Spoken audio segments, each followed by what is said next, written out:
Je vais passer à un autre grand entrepreneur. Je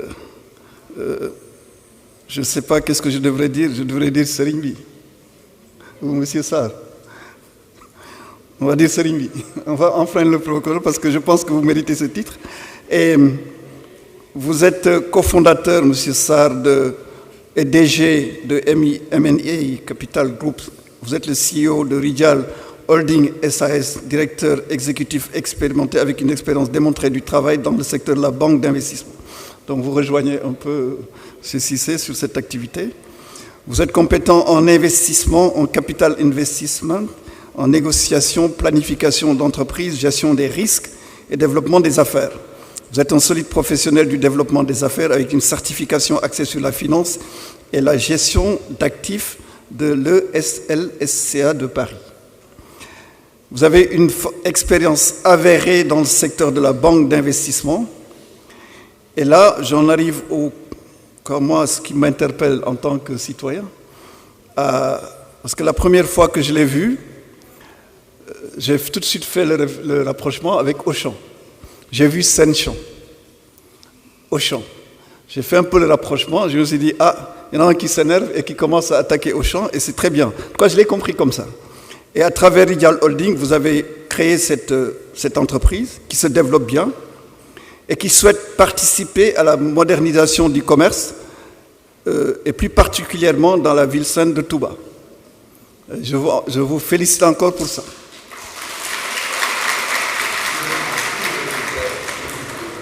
Et vraiment, je ne vais pas en dire plus. Je vais vous laisser la parole pour nous expliquer un peu le parcours et comment vous avez fait pour en arriver là. Et je suis convaincu que vous serez aussi une référence pour nos étudiants. Je vous laisse la parole.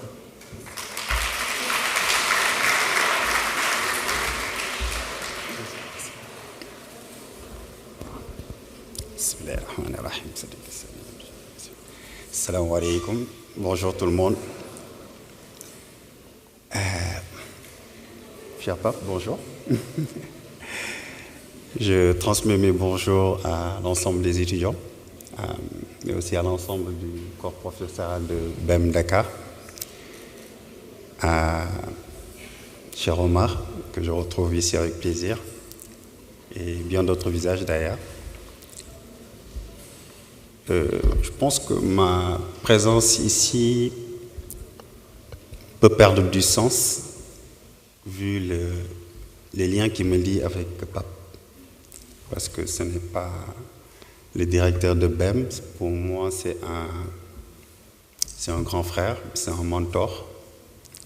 C'est, comme j'appelle, c'est le nord pour quelqu'un qui cherche l'est. Mais on va juste profiter de cette matinée qui nous rappelle beaucoup de choses parce que tout à l'heure au début de la cérémonie, je me suis replongé dans un passé, 22 ans, 23 ans derrière, pour me rendre compte qu'on est plus dans une approche de give back. Il y a 22 ans, nous avons eu la chance, en tant qu'étudiants en classe prépa HEC, de recevoir de grands messieurs, notamment Mabousso Cham, à l'époque, au ministère des Affaires étrangères, et Gilles Akoni, de Acosphère, qui nous avaient fait ce privilège de partager leur parcours, mais aussi de partager un certain nombre de valeurs qui continuent aujourd'hui à forger notre trajectoire, qui continue à nous border dans notre approche et dans notre façon de fonctionner. Mon parcours est relativement, je pense qu'on va en parler avec beaucoup d'humilité. Quand on parle d'entrepreneuriat, je pense que, on en parlait tout à l'heure, je pense que le parcours de votre PDG, Pape Malick Diop, était assez éloquent et suffisant pour pouvoir parler d'entrepreneuriat. Mais l'humilité qui le caractérise fait que peut-être on est là pour en parler. Du coup, on va y aller avec beaucoup d'humilité et beaucoup de modestie. Je suis un pur produit de l'école sénégalaise. Donc, je fais un baccalauréat C en 97 avec pas beaucoup de mérite. Ensuite, j'ai démarré par les classes prépa HEC et les écoles de commerce à Paris. Aujourd'hui, j'en suis à pratiquement 21, 22 ans d'expérience professionnelle qui sont assez riches dans le sens où la moitié de mon parcours professionnel, je l'ai passé dans les grandes entreprises, notamment dans le secteur télécom avec Orange, en 2001, ensuite dans le secteur bancaire, le groupe BNP Paribas à Paris, puis dans la filiale locale. Ensuite, j'ai travaillé dans le oil downstream au niveau de SOPAF en tant que trésorier. Puis en 2008-2009, il y a eu cette envie et on avait fini de se connaître. Parce que j'ai dit souvent, pour embrasser l'entrepreneuriat, il faut se connaître d'abord. On n'est pas tous destinés à être entrepreneurs. Il faut que ce soit très important à saisir. L'entrepreneuriat doit être choisi. Et quand je parlais de Gilles Akogny et de Mabousso Thiam, je pense qu'ils nous ont beaucoup accompagnés à travers leur partage durant ce parcours. Mais à partir de 2009, je pense que j'ai eu une discussion assez intéressante. Je ne sais pas si tu te rappelles, quand je lui disais que c'est fini, je n'aurai plus de patron dans ma vie. Et là, c'était vraiment décidé pour moi d'arrêter de travailler pour quelqu'un et de commencer dans ce qu'on appelle communément l'entrepreneuriat ou dans tout ce qui est Greenfield pour démarrer. De 2009, donc, nous avons démarré dans ce qu'on sait le plus faire, c'est-à-dire dans tout ce qui est conseil financier. Sortant du secteur bancaire, nous avons commencé personnellement à accompagner des PME de Dakar à Niamey, en passant par le Burkina Faso, dans les recherches de financement. C'est là le début d'une expérience assez forte dans tout ce qui est conseil financier, qui nous a amené plus tard à Dubaï en 2010, où là aussi j'ai remonté ma boutique d'investissement avec d'autres partenaires, où je m'occupais du marché sénégalais sur tout ce qui est transactions haut de bilan, mais essentiellement pour des clients étrangers, notamment australiens ou bien dans le GCC, le Golfe ou chinois, où on les accompagnait une fois qu'ils ont sécurisé des gros contrats avec les États. Nous faisons tout le job dans la structuration financière, dans le fundraising, les roadshows, jusqu'à ce que le financement soit acquis. Et en 2015, il y a eu un déclic assez intéressant parce qu'on s'était rendu compte, et une rencontre assez fortuite et intéressante avec celle qui est devenue aujourd'hui mon associé dans M&A Capital. On s'était rendu compte que le conseil financier était bien, mais on était en train de conseiller en fait des étrangers pour mettre la main sur nos économies. Quand on a conseillé Arkeyan qui avait des 400 mégawatts de charbon à Mboro pour 700 millions de dollars et qu'on a structuré le financement, quand on a conseillé la reprise de Comium Abidjan, la restructuration d'Expresso Guinée, et énormément de grandes boîtes qu'on a eu à accompagner, Planor Afrique avec Apollinaire Compaoré sur la 3e licence Mali, on se rend compte que le rôle de conseil est bien, ça paye bien. Mais à la fin de la journée, on est propriétaire de rien du tout, sinon juste du cash à la banque. Et il y a eu ce déclic pour dire on arrête le conseil et on se lance dans l'investissement.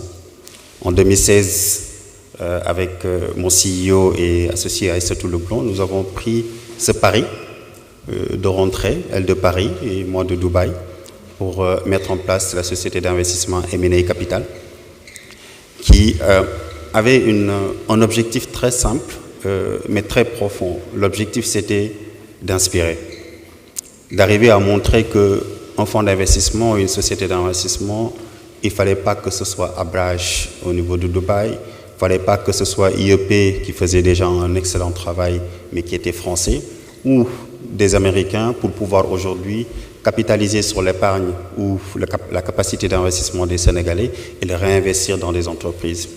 Nous avons pris ce challenge en 2016 et persévérant, nous avons été rejoints très rapidement par d'autres investisseurs de référence, des anciens CEO de banques, des investisseurs dans l'assurance, qui nous ont permis aujourd'hui, à travers M&A Capital, de bâtir un portefeuille qui vaut à peu près 12 milliards avec des investissements dans l'éducation, dans l'agrobusiness, mais aussi dans le venture capital qui nous a permis de prendre des participations dans des startups sénégalaises, Afridev notamment, qui gère aujourd'hui le réseau de Total et d'autres projets qui sont dans le pipe, et notamment la chaîne de pâtisserie Aux Merveilles qu'on a lancée à Touba et à Tivaouane, et avec des travaux qui sont dans le pipe.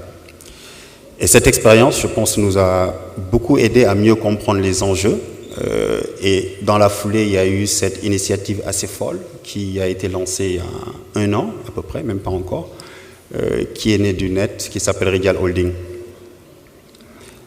Ridial Holding, à l'instar de M&A Capital, est une société d'investissement, mais qui a montré la capacité aujourd'hui des Sénégalais à se réunir autour d'un projet cette capacité à se réunir autour de l'essentiel économique, à répondre à un besoin. Parce que Regal Holding est le modèle, à la limite, je peux en toute modestie le dire, parfait et illustratif du crowdfunding ou du financement participatif à date dans ce pays. Nous en sommes pratiquement à 1000 investisseurs, qui sont tous des actionnaires dans Regal Holding, et qui s'est posé comme challenge de pouvoir apporter au sein de la ville sainte et ailleurs une valeur ajoutée réelle dans un investissement productif, mais aussi dans un investissement qui crée des emplois pérennes et des emplois fiables. Et c'est dans ce projet de Regal Holding qu'on avait validé, avec le support technique de M&A Agri, le projet Saint-Champ, qui venait en quelque sorte répondre à un besoin local, un besoin du marché, parce que le contrôle du last mile, comme on dit, était complètement acquis aujourd'hui par les grandes surfaces étrangères. Nous avons vu le déploiement de Auchan, de Carrefour, de Utile, et on ne voyait pas de réaction des acteurs locaux. Et c'est là où on a pris cette initiative de dire nous lançons la première chaîne de distribution sous une approche différente, plus réfléchie, proximité, et dans une zone tout bas, pour des raisons économiques d'abord. La raison économique, c'est que Touba est la deuxième ville en termes de consommation dans ce pays, mais aussi pour des questions de concurrence, parce que c'est la seule ville où les mastodontes ne sont pas présents. Il était plus simple de démarrer dans cette zone en apprenant de nos erreurs, sans pour autant qu'il y ait de coups fatals qui viennent de la concurrence. Ce projet suit son chemin et on a joué sur ce coup médiatique. D'ailleurs, ça me fait sourire quand on me dit DG Saint-Champ, parce que Saint-Champ, c'est juste une marque, la société s'appelle Regal Holding, mais c'est assez parlant dans le sens où ça veut dire que l'approche marketing et l'approche stratégique sur laquelle nous avons travaillé pendant presque 1 an et demi, 2 ans pour valider la marque, le branding, les couleurs, et avec tout le boucan qui s'en est suivi, a apporté ses fruits. Nous n'avons pas un budget marketing faramineux, mais au moins aujourd'hui les gens connaissent Saint-Champ. Et nous en sommes déjà à 4 boutiques avec 75 employés permanents. Et en objectif, d'ici la fin de l'année, nous passerons pratiquement à 9 boutiques dans la ville sainte de Touba, 150 employés et un chiffre d'affaires prévisionnel de 1,2 milliard que nous espérons, Inch'Allah, au Rabbi, atteindre dans ce sens.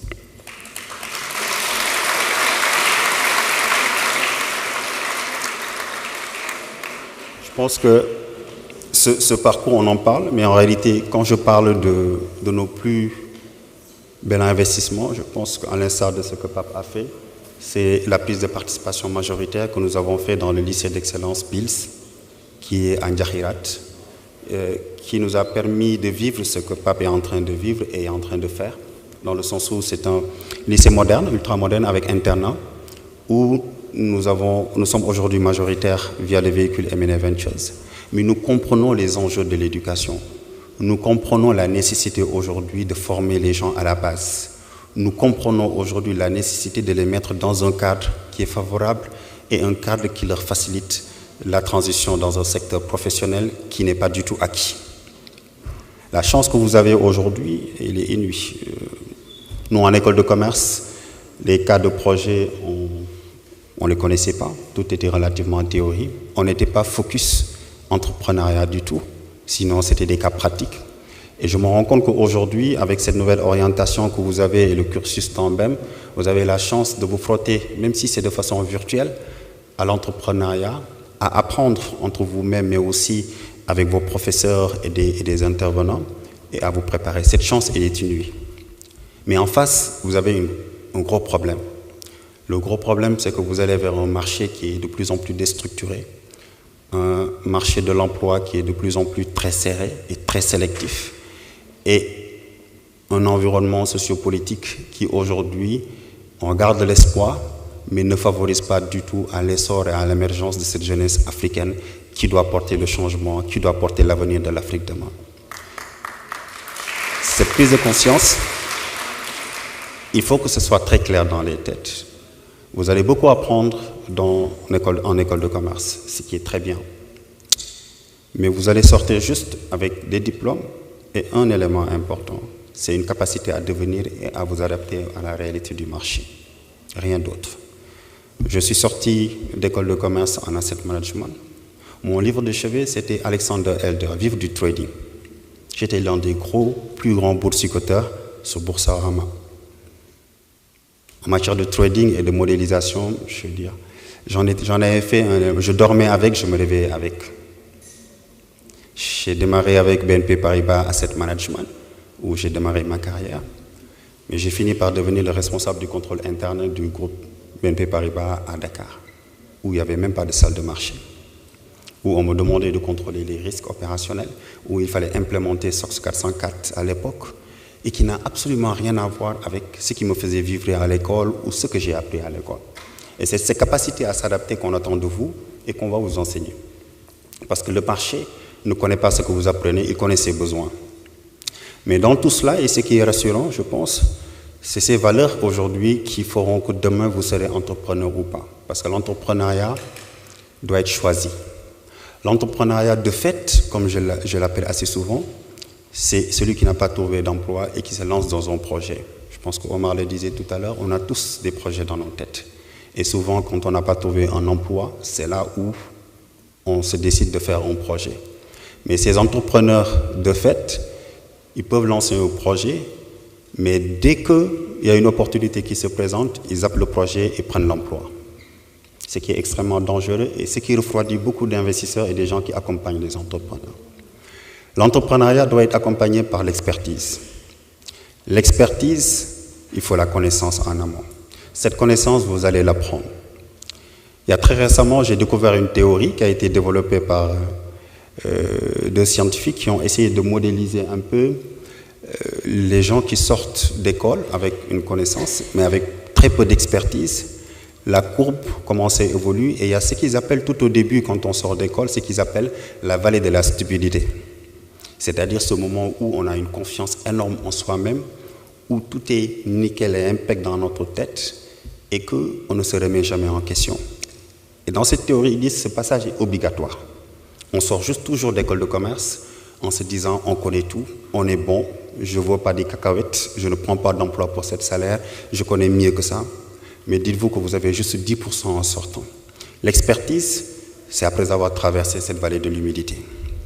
Et c'est ça qui vous forgera demain pour que vous soyez un entrepreneur aguerri, un entrepreneur qui se relèvera après avoir chuté 5 fois, 10 fois, un entrepreneur qui saura faire face, mais surtout un entrepreneur qui sera humain, qui comprendra que ce pays, ce continent ne se fera pas individuellement, il se fera collectivement, en restaurant la confiance, en étant bon dans ce qu'on est en train de faire, parce que le culte de l'excellence que Pape a inculqué dans BEM, c'est quelque chose qu'on a beaucoup appris chez lui et qui nous guide dans ce qu'on a à faire.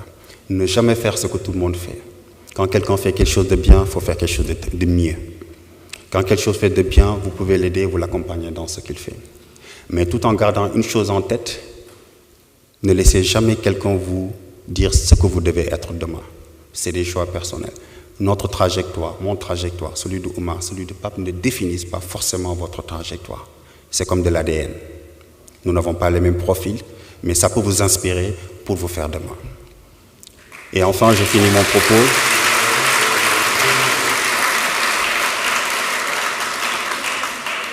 J'ai fini mon propos pour dire ce brin qui m'anime au jour le jour. Je considère que tout ce que j'entreprends et tout ce que je fais, tant qu'Allah subhanahu wa ta'ala ne descend pas à dire c'est impossible, je considère que c'est possible. Et cette conviction, je vous la partage, elle nous guide. Et derrière, je dis, soyez le deuxième soleil qui refuse de se lever pour éblouir tout le monde, mais gardez-le en toute humilité pour respecter les autres.